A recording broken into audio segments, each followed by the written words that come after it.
ताज़ा घडामोडी पाहण्यासाठी आमच्या चॅनलला सबस्क्राईब करा, लाईक करा, शेअर करा आणि बेल आयकॉनला प्रेस करा. 36 लाखांचा मुद्देमाल हस्तांतरण.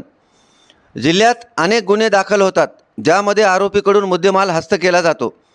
जिल्हा पोलीस अधीक्षक जी श्रीधर यांनी हा मुद्देमाल फिर्यादी सन्मानपूर्वक परत करण्यासाठी उपक्रम सुरू केला असताना 30 एप्रिलला 36,07,450 रुपयाचा मुद्देमाल परत देण्यात आला आहे. जिल्ह्यातील दाखल झालेल्या अनेक गुन्ह्यामध्ये आरोपीकडून हस्तगत करण्यात आलेला मुद्देमाल फिर्यादीस परत करण्याबाबत मोहीम राबविण्यात येत आहे. या दरम्यान 30 एप्रिलला 2 गुन्ह्यातील सोन्यात चांदीचे दागिने व नगदी असे 87,950 रुपये, 1,90,500 रुपयाचे 11 मोबाईल व 34,10,000 रुपयांचे 15 वाहने असा एकूण 36,07,450 रुपयाचा मुद्देमाल फिर्यादींना परत करण्यात आला. पोलीस अधीक्षक जी श्रीधर यांनी पदभार स्वीकारल्यानंतर आतापर्यंत 4,02,59,037 रुपयांचा मुद्देमाल फिर्यादी सन्मानपूर्वक परत करण्यास आला आहे.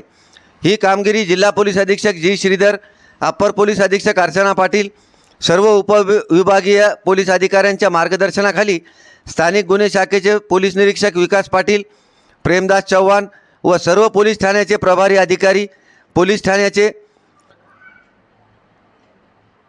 मुद्देमाल मोहरील यांनी केली आहे.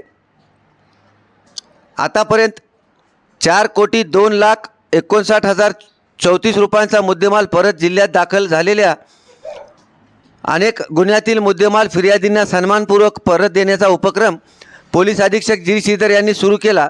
त्यांनी पदभार स्वीकारल्यानंतर आतापर्यंत 4,02,59,034 रुपयांचा मुद्देमाल परत केला आहे. या त्यांच्या कार्याबद्दल पोलीस अधीक्षक जी श्रीधर, अप्पर पोलीस अधीक्षक अर्चना पाटील व त्यांच्या सहकारी व कर्मचाऱ्यांच्या टीमचे सर्व जिल्हा स्तरातून कौतुक केले जात आहे. A7 न्यूजसाठी अनिस अहमद, हिंगोली.